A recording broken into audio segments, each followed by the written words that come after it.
श्री गुरु गणेशाभ्यां नमः। हरिः ओम। गीता स्वाध्याय 211वें सेशन में आपका स्वागत है। और अभी हम अध्ययन कर रहे हैं द्वादश अध्याय 12वां अध्याय भक्ति योग। और हमने पिछले दिन 6वां और 7वां श्लोक का अध्ययन किया था, उसको हम लोग एक बार दोहरा लेते हैं। ये तो सर्वाणि कर्माणि मयि सन्न्यस्य मत्परः अनन्येनैव योगेन मां ध्यायन्त उपासते तेषामहं समुद्धर्ता मृत्युसंसारसागरात् भवामि न चिरात् पार्थ मय्यावेशितचेतसाम्। तो वहाँ एक चीज हम लोगों ने देखा कि श्री कृष्ण हमें हमारा बॉडी, माइंड, इंटेलेक्ट को इंटीग्रेट करने के लिए, एकत्र करने के लिए प्रेरित कर रहे हैं। हमारा प्रॉब्लम यह है कि ये एकत्रित नहीं होता है। जब हम एक जगह में बैठे होते हैं, ध्यान करने के लिए कोशिश कर रहे हैं, तो शरीर बोलता है पीठ के पीछे एक तकिया लगा दो, बहुत गर्म लग रहा है पंखा चला दो, एक रसगुल्ला हो जाए तो बहुत अच्छा होता। तो ये जो कंटिन्यूअसली शरीर के अंदर में चल रहा है, मनस ऑन द अदर हैंड एक जगह से दूसरे जगह से अस्थिर और चंचल। अस्थिर माने एक जगह पे नहीं बैठता है, और जहाँ बैठता भी है तो बंदर के जैसे खुजलाते रहता है। तो मनस वैसे करता है। इंटेलेक्ट क्या करता है, बुद्धि क्या करती है? बुद्धि बोलती है ये मनस और शरीर जो है, ये सब बेकार है, प्रश्न करो। और सब कुछ के पीछे एक संदेह, एक डाउट, एक प्रश्न, ये बुद्धि का काम है। तो ये, और फिर बुद्धि क्या करता है, ये हम लोगों को इम्पल्स कंट्रोल हमारे से हटा देता है। तो हम हमारे जो भी वासना के कारण जो भी हमारे इम्पल्स आते हैं, उसके पीछे हम दौड़ जाते हैं। इसीलिए श्री कृष्ण कहते हैं मुझ में मन को फिक्स कर दो, मुझ में मन को फिक्स कर दो। 8वें श्लोक में देखते हैं क्या बोलते हैं। मय्येव मन आधस्त्व, मय्येव मन आधत्स्व मयि बुद्धिं निवेशयः। सॉरी, वहां विसर्ग नहीं है। मयि बुद्धिं निवेशय, मय्येव मन आधत्स्व मयि बुद्धिं निवेशय निवस्यसि मय्येव निवसिष्यसि मय्येव अत ऊर्ध्वं न संशयः, अत ऊर्ध्वं न संशयः मय्येव मन आधत्स्व मयि बुद्धिं निवेशय निवसिष्यसि मय्येव अत ऊर्ध्वं न संशयः।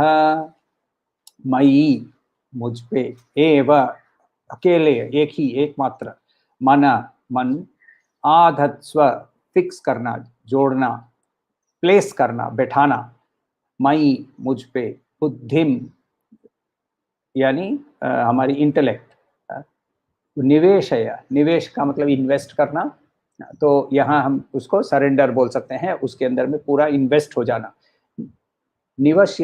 निवसिष्यसि, तुम निवास करोगे, निवास करोगे, तुम हर कंटिन्यूअसली निवास करोगे, मई मुझ में, एव मुझ में ही, अत ऊर्ध्वम उसके बाद, न नहीं, संशय, कोई संशय नहीं होगा, कोई संदेह नहीं है।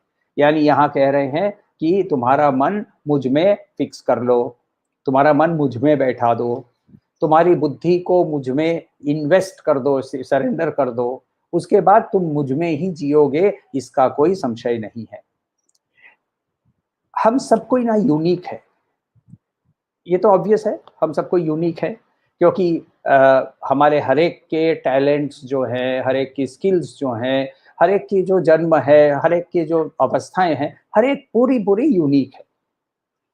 और एक चीज भी हमारी बहुत यूनिक है, हमारे जो बैकपैक है ना वासनाओं का, ये भी हमारा हर एक का यूनिक है। और हर एक जैसे जैसे वासनाओं की बैकपैक के अंदर में लोड बढ़ता या घटता है, तो प्रिस्क्रिप्शन श्री कृष्ण का वैसे वैसे ही चेंज होता है। तो यहाँ वो कुछ डॉक्टर होते हैं ना कि आप जैसे ही उसके पास जाते हैं तो आपको नाम भी नहीं पूछते हैं, आपको आपको क्या हुआ है वो भी नहीं पूछते हैं, आपको क्रोसिन और एंटीबायोटिक लिख के दे देते हैं।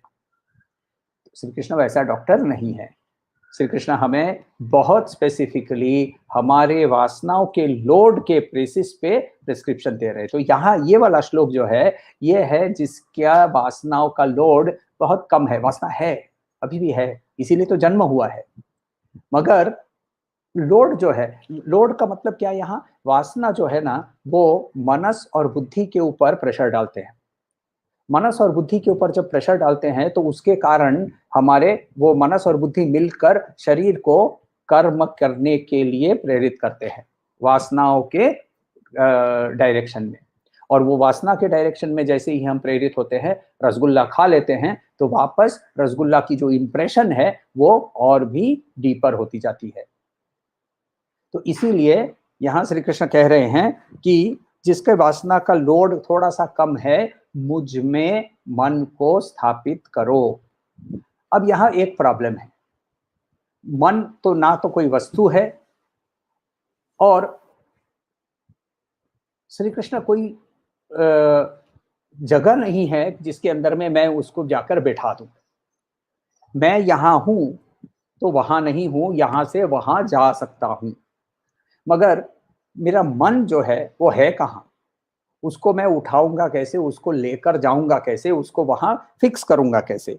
तो इसके लिए एक चीज समझना है कि जब श्री कृष्ण बोल रहे हैं कि मन तुम मेरे में स्थापित करो, इसका मतलब होता है कि निर्गुण उपासना, इसके बारे में, निर्गुण के बारे में पहले उन्होंने बता दिया है, निर्गुण जिसको किसको करनी है, निर्गुण क्या कौन कर सकता है, और निर्गुण करने के लिए 8 जो सूचक हैं उसके बारे में उन्होंने बता दिया है, अनिर्देश्यम, अचिंत्यम, अचलम, ध्रुवम इत्यादि इत्यादि।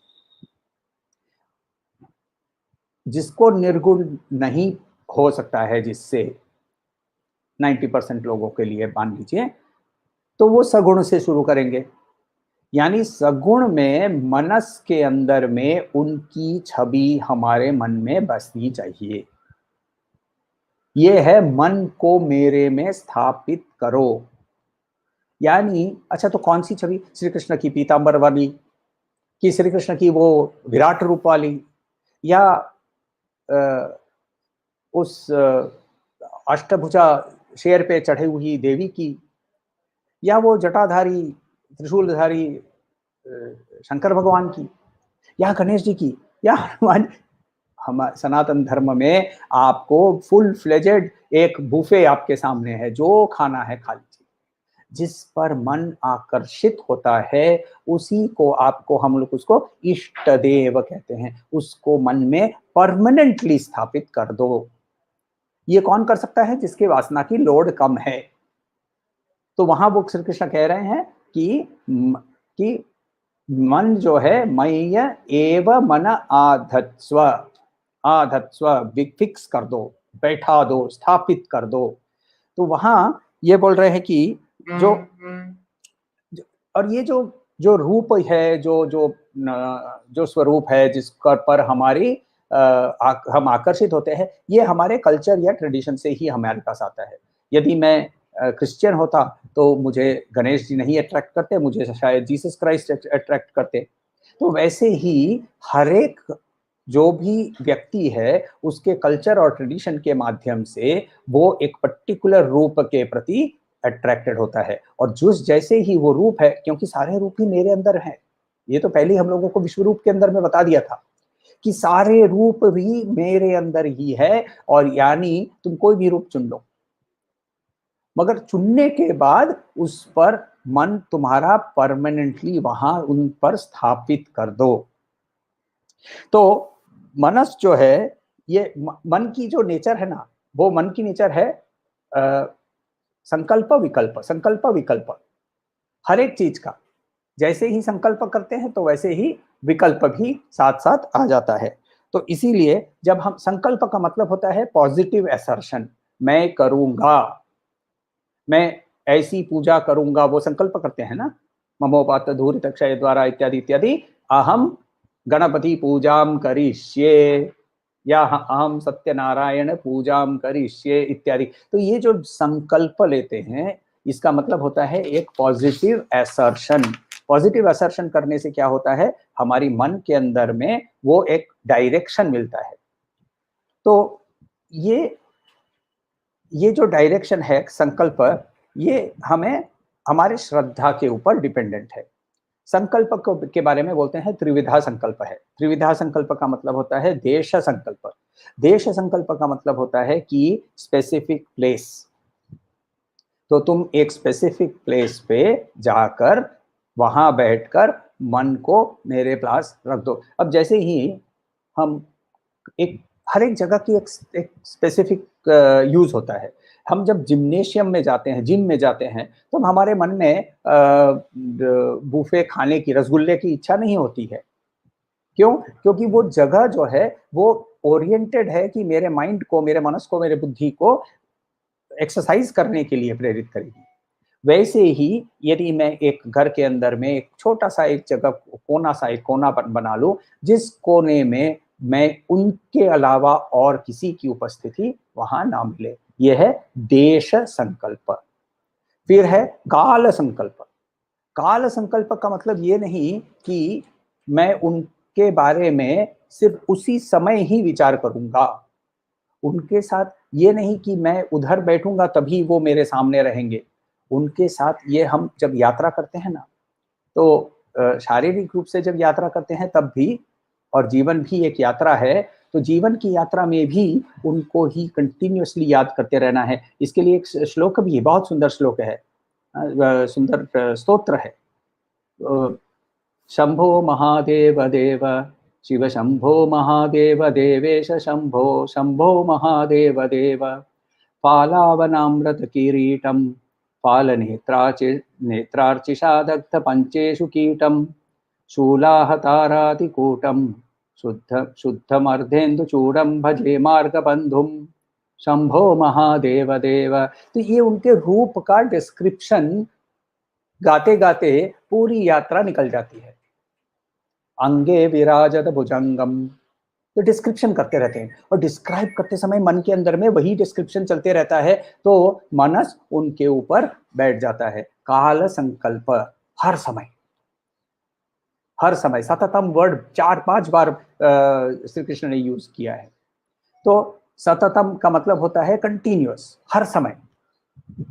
तो ये एक काल संकल्प। और तीसरा है वस्तु संकल्प। ये जो विग्रह, ये जो रूप हमने अपनाया है, ये एक वस्तु है। वो मानसिक वस्तु हो सकती है, एक स्थूल वस्तु भी हो सकती है, एक मूर्ति भी हो सकती है, एक शालिग्राम हो सकता है, लिंग हो सकता है, या फिर सिर्फ मानसिक रूप से एक रूप हो सकता है, मगर वो रूप भी एक वस्तु है, वस्तु संकल्प। तो जब इसको हम, इसके उसके प्रति हमारे एक जो एटीट्यूड है, वो वर्शिपफुल एटीट्यूड होनी चाहिए। सनातन धर्म में हम बच्चों को सिखाते हैं, कागज के ऊपर पैर लग गया तो कागज को नमन करते हैं। क्यों? क्योंकि हम पहले से ही सिखाते हैं कि कागज जो है, इसके अंदर में अक्षर है, और अक्षर का मतलब सरस्वती है। सर्वत्र व्यापी ब्रह्मन की शिक्षा हम पहले से ही हमें मिली हुई है, मगर ये हमारे इंटेलेक्चुअल लेवल तक आके बैठी हुई है। इसीलिए ये उपासना का माध्यम हमें श्री कृष्ण बता रहे हैं। अब प्रॉब्लम क्या है? संकल्प लेते ही मनस क्या करेगा? विकल्प लेकर सामने खड़ा हो जाएगा। तो विकल्प का मतलब, अच्छा मैं तो इतने दिन से कर रहा हूं, कुछ नहीं हो रहा है, या अरे मैंने आज को गलती से शिव जी के ऊपर तुलसी पत्ता चढ़ा दिया, अब क्या करूं? ये सारे विकल्प जो आते रहते हैं, इसको हटाने के लिए बुद्धि को यूज करना है, विवेक को यूज करना है। विवेक से हमें श्रेयस और प्रेयस के अंदर में जो सॉरी जो अंतर है वो हमें समझ में आता है। श्रेयस और प्रेयस के बारे में पहले बार कठोपनिषद के अंदर में हमें मिलता है। श्रेयश्च प्रेयश्च मनुष्यमेतस्तौ संपरीत्य विविनक्ति धीरः श्रेयो हि धीरोऽभिप्रेयसो वृणीते प्रेयो मंदो योगक्षेमाद् वृणीते। तो कह रहा है कि उपनिषद कहता है कि श्रेयस और प्रेयस दोनों ही मनुष्य के सामने आते हैं। विचारशील जो होता है, धीर जो होता है, वो सारी चीजों को अच्छी तरह से परख लेता है।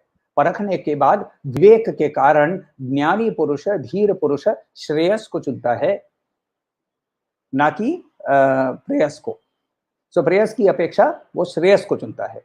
किंतु जो मंद बुद्धि होता है, एग्जैक्ट वर्ड यूज किया है मंद, जो मंद बुद्धि होता है, तो वो अपने पर्सनल गेन के लिए, योगक्षेम के लिए वो श्रेयस की अपेक्षा प्रेयस का चयन करता है, चूज करता है। इसी के बारे में फर्दर क्या बोल रहे हैं? यस्तु विज्ञानवान भवति युक्तेन मनसा सदा तस्येन्द्रियाणि वश्यानि सतश्वा इव सारथे। तो ये जो हमारा मनस है वो सद अश्व बन जाता है यदि उसको हम नियंत्रण में रखते हैं। सद अश्व, अश्व का मतलब होता है घोड़ा। इसके पहले हम लोगों ने दुष्ट अश्व के बारे में देखा था कि जो इंद्रिय यदि हमारे कंट्रोल में नहीं है, यदि विवेक के द्वारा उसको कंट्रोल नहीं किया गया है, नियंत्रण नहीं किया गया है, तो वो दुष्ट अश्व के जैसे कंट्रोल में नहीं रहते हैं, रथ को उल्टा देते हैं। मगर यदि उसको, तो जो अज्ञानी है, जिसका मन सर्वदा अयुक्त है, उसकी इंद्रियां दुष्ट जंगली घोड़ों के समान होती है। और जो जिसने अपने मन को काबू में लिया है विवेक के द्वारा, उसको वो आदेश, उसके घोड़ों का, मन का आदेश पालन करते हैं। तो ये हम लोगों को समझने के बाद हमें क्या करना चाहिए? तो बहुत सिंपल है। रमन महर्षि कहते हैं जब भी मन के अंदर में कोई इम्पल्स पैदा हो तो पहले वो इम्पल्स को स्टडी करो और उसके बाद उसको ना बोल दो। मुझे रसगुल्ला खाना है, सामने रसगुल्ले भी पड़े हुए हैं, तो रमन महर्षि बोल रहे हैं ये कहाँ से, कौन, किसने सोचा कि रसगुल्ले खाने हैं? और सोचने के बाद ही उसको पहले बोलो नहीं, नहीं खाना है। तो ये जैसे ही हम उसको ना बोल कर उसको ट्रेनिंग करने लगते हैं तो श्रेयस की ओर हम ऑटोमेटिकली जाने लगते हैं। तो इसीलिए ये नो जो है, ये सब कुछ के लिए no no no no no नहीं करना है, विवेक के साथ उसको विचार करके हमें नो बोलना है। तो जब उसको विचार के द्वारा, विवेक के द्वारा जब हम उसको ना बोलते हैं, तब हमारा मनस और बुद्धि दोनों ही उनमें निवेशित हो जाता है। अधत्स्व निवेशः।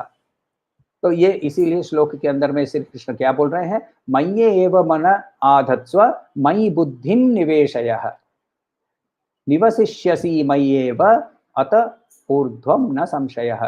तब उसके बाद कोई चिंता नहीं। ये जिसके अंदर वासनाओं का प्रेशर कम है, वासनाओं का लोड कम है, गुरुदेव इसको 20% बोलते हैं, 20% पर जिसका वासना का लोड है उसके लिए ये प्रिस्क्रिप्शन दिया गया। तो फिर जिसका लोड 40% है तो उसको क्या, अगली बार देखें।